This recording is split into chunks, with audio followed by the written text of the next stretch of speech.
सभी विद्यार्थियों को सुप्रभात। विद्यार्थियों, आज हम पढ़ने जा रहे हैं कक्षा 6 का एक अध्याय जिसका नाम है अक्षरों का महत्व। विद्यार्थियों, इस अध्याय के लेखक हैं गुणाकर मूले। विद्यार्थियों, इस अध्याय में लेखक गुणाकर मूले ने अक्षरों के महत्व के बारे में बताया है और बताया है कि अक्षरों की शुरुआत कैसे हुई, अर्थात अक्षर लिखना या भाषा जब लिखना मानव ने सीखा तो उसकी शुरुआत किस तरीके से हुई थी। विद्यार्थियों, सर्वप्रथम हम इस अध्याय में आने वाले कठिन शब्द देख लेते हैं, उसके पश्चात हम इस अध्याय का अध्ययन करेंगे। विद्यार्थियों, इस अध्याय में एक शब्द आता है अनादि। विद्यार्थियों, इस अनादि शब्द का मीनिंग है जिसकी कोई शुरुआत या आरंभ न हो, यानी जो न तो कभी शुरू हुआ हो, मतलब जो कभी शुरू या आरंभ न हुआ हो। इसके पश्चात है अरब।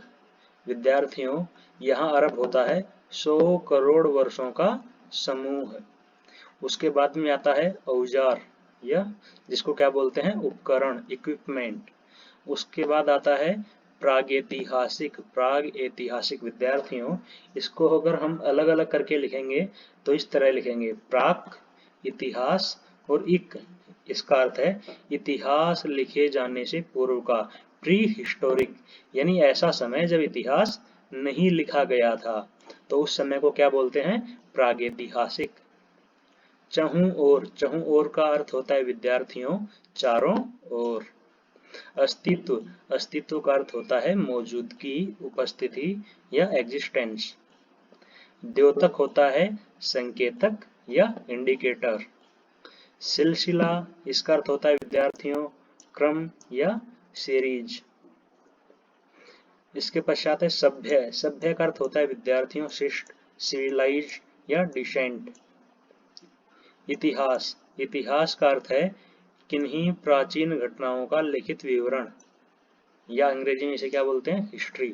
इतिहास क्या होता है विद्यार्थियों पुरानी ऐसी घटनाएं जिनका हमें लिखित यानी रिटर्न डिटेल मिलती है, लिखित विवरण मिलता है, उसे हम क्या कहते हैं हिस्ट्री, और हिंदी में क्या कहते हैं इतिहास। प्रागैतिहासिक काल। विद्यार्थियों, जो प्रागैतिहासिक काल है, जो समय है, वो कब से कब तक माना जाता है 5 लाख ईसा पूर्व से, यानी 5 लाख बीसी से 2500 बीसी तक। पीढ़ी को विद्यार्थियों क्या बोलते हैं जनरेशन, इंग्लिश में क्या बोलते हैं जनरेशन। पीढ़ी क्या होता है, जैसे माता के बाद में क्या आएगा, जैसे आप आ गए, और आपके पिता से पहले कौन थे उनके पिता, उनके पिता से पहले उनके पिता, यानी आपके जो परदादा हैं उनकी अगली पीढ़ी कौन हुई आपके दादा, और आपके दादा की अगली पीढ़ी कौन आपके पिता, और आपके पिता की अगली पीढ़ी कौन आप। तो वो होती है पीढ़ी, जिसे इंग्लिश में क्या बोलते हैं जनरेशन। फिर आता है विद्यार्थियों लिपि। लिपि का अर्थ है भाषा लिखने का चिन्हों का प्रयोग या भाषा की लिखावट, भाषा लिखने का ढंग। विद्यार्थियों, जो लिपि है वो किसे कहते हैं, यानी भाषा जिस स्क्रिप्ट, इसको इंग्लिश में बोलते हैं स्क्रिप्ट, यानी भाषा की जो लिखावट है कि भाषा किस तरीके से लिखी जाए, उसी को क्या बोलते हैं लिपि बोलते हैं। जैसे हिंदी भाषा की लिपि कौन सी है देवनागरी। विद्यार्थियों, अब हम पढ़ना शुरू करते हैं अपना अध्याय। गुणाकर मूले लिखते हैं अक्षरों की कहानी। यह पुस्तक अक्षरों से बनी है, सारी पुस्तकें अक्षरों से बनी है, तरह तरह की पुस्तकें, तरह तरह के अक्षर। दुनिया में अब तक करोड़ों पुस्तकें छप चुकी हैं, और ये जो दुनिया है इस दुनिया में अभी तक करोड़ों पुस्तकें छप चुकी हैं, हजारों पुस्तकें रोज छपती हैं, तरह तरह के अक्षरों में हजारों की तादाद में रोज ही समाचार पत्र छपते हैं। इन सब के मूल में है अक्षर। हम कल्पना भी नहीं कर सकते कि यदि आदमी अक्षरों को नहीं जानता तो आज इस दुनिया का क्या हाल होता। विद्यार्थियों, जो गुणाकर मूल्य हैं वो कहते हैं कि ये जो हमारी पाठ्य पुस्तक है ये अक्षरों से बनी है, सारी ही पुस्तकें अक्षरों से बनी होती हैं, तरह तरह के अक्षर होते हैं। दुनिया में अभी तक करोड़ों पुस्तकें छप चुकी हैं, हजारों पुस्तकें रोज छपती हैं, रोजाना हजारों की तादाद में समाचार पत्र छपते हैं। और इन सब के मूल में, इन सब के जड़ में, यहाँ पे मूल क्या है विद्यार्थियों, इन सब की जड़ में, इन सब की मूल में क्या है, अक्षर हैं। यानी हम कल्पना भी नहीं कर सकते कि यदि हम अक्षर नहीं जानते, यानी आदमी अक्षरों को नहीं जानता, तो आज इस दुनिया का क्या हाल होता। कोई कह सकता है कि हम अक्षरों को अनादिकाल से जानते हैं, अक्षरों का ज्ञान हमें किसी ईश्वर से मिला है। वो कहते हैं, कुछ लोग ऐसे हैं जो ये कहते हैं कि हम अक्षरों को अनादिकाल से जानते हैं। विद्यार्थियों, मैंने शुरुआत में बताया था अनादिकाल क्या है, जिसकी कोई शुरुआत या आरंभ नहीं हो, यानी बहुत पहले से, बहुत ही प्राचीन समय से। कि कोई कह सकता है अक्षरों को हम बहुत ही प्राचीन काल से या अनादिकाल से जानते हैं, अक्षरों का ज्ञान हमें किसी ईश्वर से मिला है। विद्यार्थियों, ये जो चित्र है इसमें एक आदि मानव चट्टानों पर कुछ लिखने की कोशिश कर रहा है। पहले उसने इस तरह के चित्र बनाए जो भी आसपास में उन्होंने चीजें देखी थी, और धीरे धीरे ऐसे करते करते उन्होंने अक्षर बनाने सीख लिए। इसके पश्चात है विद्यार्थियों, देखिए ये चित्र क्या है, शिकार का दृश्य, मध्य भारत, यानी मध्य भारत की किसी जगह का ये चित्र है जिसमें शिकार करते हुए का चित्र बनाया गया है। वो लिखते हैं, पुराने जमाने के लोग सचमुच ही सोचते थे कि अक्षरों की खोज ईश्वर ने की है। वो कहते हैं कि जो पुराने जमाने के लोग हैं वो सच में यह सोचते थे कि जो अक्षरों की खोज है वो किसने की है, ईश्वर ने की है। पर आज हम जानते हैं कि अक्षरों की खोज किसी ईश्वर ने नहीं बल्कि स्वयं आदमी ने की है। वो कहते हैं कि लेकिन आज हम ये जानते हैं कि अक्षरों की खोज किसी ईश्वर ने नहीं की है बल्कि किसने की है, हमने खुद ने, इंसानों ने, आदमी ने। अब तो हम यह भी जानते हैं कि किन अक्षरों की खोज किस देश में किस समय हुई। और वो कहते हैं कि आज के समय हम केवल इतना ही नहीं जानते कि अक्षरों की खोज किसी ईश्वर ने नहीं बल्कि आदमी ने की है, अब तो हम ये भी जानते हैं कि किस तरह के अक्षर किस देश में खोजे गए थे। आगे वो लिखते हैं, हमारी यह धरती लगभग 5 अरब साल पुरानी है, यानी 500 करोड़ साल पुरानी है। कितनी? 500 करोड़ साल पुरानी है हमारी यह धरती। 2-3 अरब साल तक, यानी 200-300 साल तक इस धरती पर किसी प्रकार के जीव जंतु नहीं थे। फिर करोड़ों साल तक केवल जानवरों और वनस्पतियों का ही इस धरती पर राज्य रहा। आदमी ने इस धरती पर कोई 5 लाख साल पहले जन्म लिया, धीरे धीरे उसका विकास हुआ। वो क्या कहते हैं कि ये जो हमारी धरती है ये कितने साल पुरानी है, 5 अरब साल पुरानी है, यानी 500 साल, 500 करोड़ साल पुरानी है। और 2-3 अरब साल तक, अर्थात 200-300 करोड़ साल तक इस धरती पर किसी प्रकार के जीव जंतु नहीं थे। और फिर केवल कौन आए, जानवर आए, फिर वनस्पतियां आई, यही इस धरती पर रहे। और आदमी ने इस धरती पर कब जन्म लिया, करीब 5 लाख साल पहले, और धीरे धीरे उसका विकास हुआ है। आगे वो लिखते हैं, कोई 10,000 साल पहले आदमी ने गांवों को बसाना शुरू किया। कि आज से करीब ओनली कितने, 10,000 साल, यानी आज से करीब 10,000 साल पहले ही आदमी ने गांवों को बसाना शुरू किया था। वह खेती करने लगा, वह पत्थरों के औजारों का इस्तेमाल करता था, फिर उसने तांबे और कांसे के औजार बनाए। वो क्या कहते हैं कि आज से कोई 10,000 साल पहले ही इंसानों ने गांवों को बसाना शुरू किया था, और धीरे धीरे वो खेती करने लगा। पहले वो क्या करता था, पत्थरों के औजार। विद्यार्थियों, ये जो औजार है, औजार का मीनिंग क्या होता है, इक्विपमेंट या उपकरण। कि वह पहले पत्थरों के औजारों का इस्तेमाल करता था, फिर धीरे धीरे उसने क्या किया, तांबे के औजार बनाए, उसके बाद में कांसे के औजार। आगे वो कहते हैं, प्रागैतिहासिक काल, मानव ने सबसे पहले चित्रों के जरिए अपने भाव व्यक्त किए। यानी प्रागैतिहासिक, यानी जब इंसान ने हिस्ट्री, इतिहास लिखना शुरू किया था, उससे पहले का जो समय था, उस प्रागैतिहासिक काल में इन मानव ने क्या किए, सबसे पहले चित्र बनाकर अपने भाव व्यक्त किए हैं। जिस तरीके से हम पिछली स्लाइड में देखते हैं कि ये जो इंसान है ये क्या कर रहा है, यहाँ पे चित्र बना रहा है। यानी ये कब की तस्वीर हो गया, प्रागैतिहासिक काल की। और प्रागैतिहासिक काल कब से कब तक माना जाता है विद्यार्थियों? 5 लाख साल से 2000 साल पूर्व तक, यानी 5 लाख बीसी से 2500 बीसी तक। अब इसके बाद में कि जैसे पशुओं, पक्षियों, आदमियों के चित्र, कि जो प्रागैतिहासिक मानव है उसने सबसे पहले चित्र बनाए। और चित्र किसके बनाए? जैसे पशुओं के, पक्षियों के और आदमियों के चित्र बनाए। इन्हीं चित्र संकेतों से बाद में भाव संकेत अस्तित्व में आए और धीरे धीरे इन्हीं चित्रों से क्या बने, भाव संकेत बने, भाव संकेतों का एग्जिस्टेंस आया।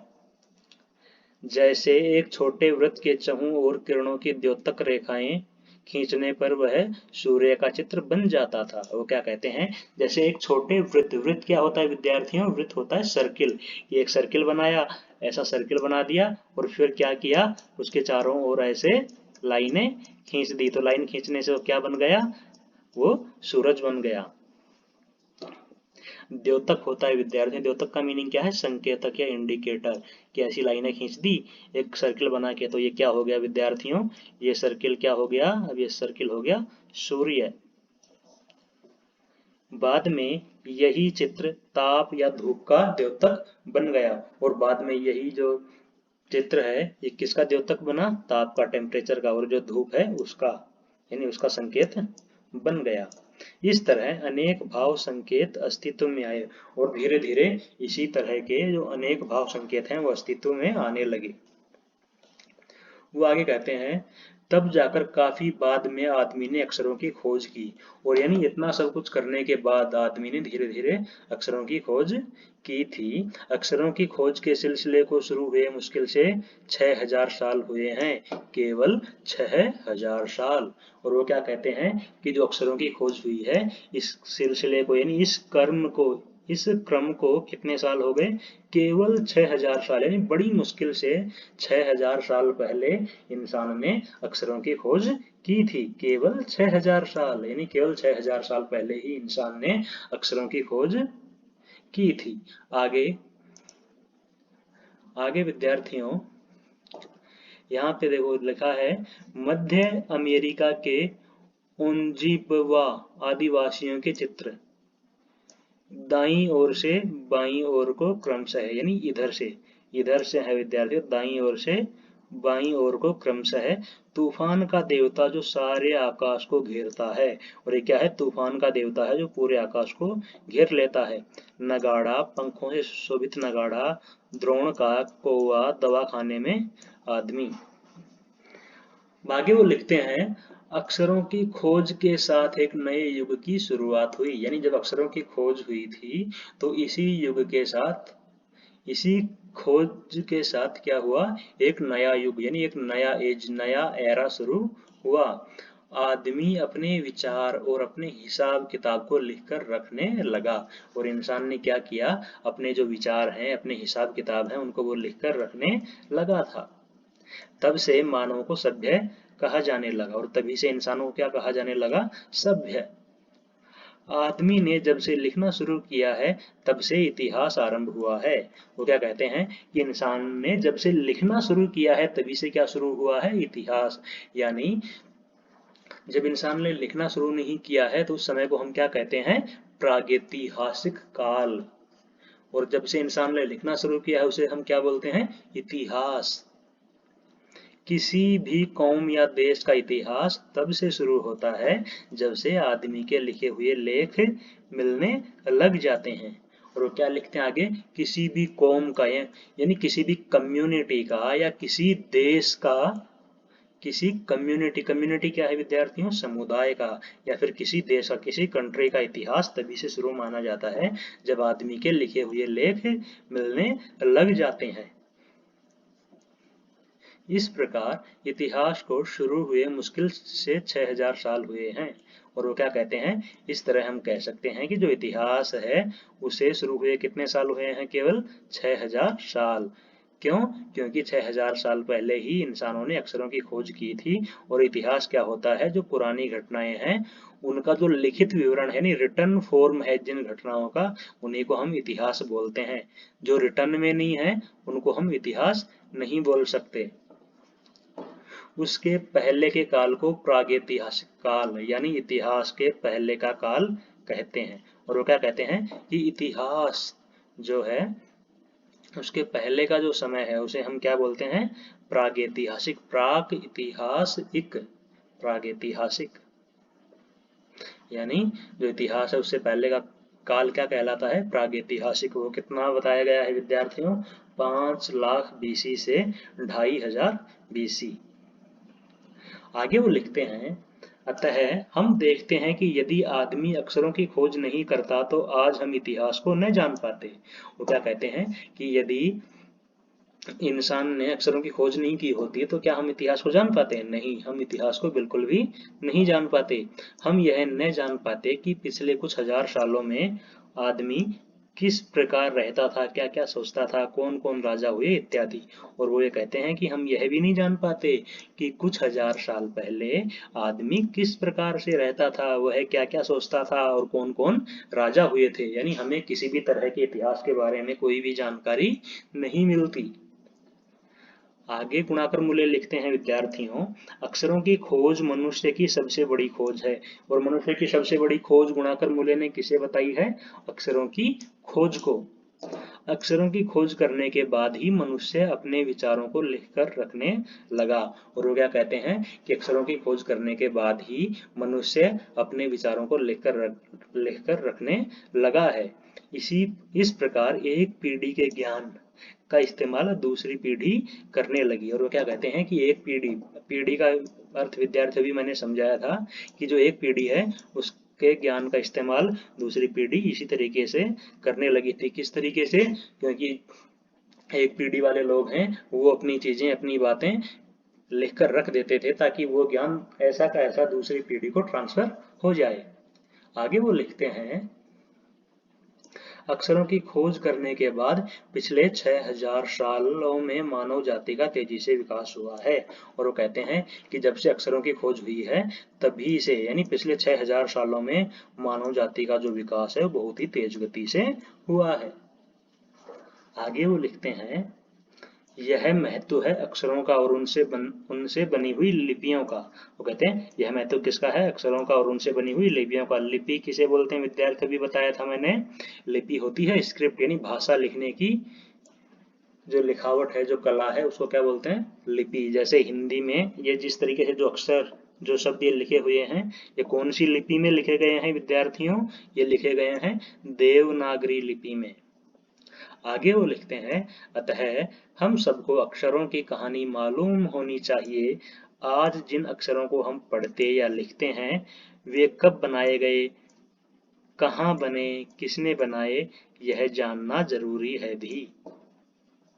और वो क्या कहते हैं कि हम सबको अक्षरों की कहानी पूरी तरह पता होनी चाहिए कि आज जिन अक्षरों को हम पढ़ते हैं लिखते हैं कब बने हैं, कहाँ बने हैं और किसने बनाए हैं, ये हमें जानना बहुत ही जरूरी है। विद्यार्थियों, ये था अध्याय अक्षरों का महत्व। विद्यार्थियों, इस अध्याय में गुणाकर मूल्य ने अक्षरों के महत्व को समझाया है। वो समझाना चाहते हैं कि अगर आदमी ने अक्षरों की खोज नहीं की होती तो न जाने इंसानों का क्या होता, या इंसान शायद इतना विकास भी नहीं कर पाते। ये था विद्यार्थियों आज का वीडियो। मिलते हैं अगले वीडियो में, तब तक के लिए घर पे रहें, स्वस्थ रहें। धन्यवाद।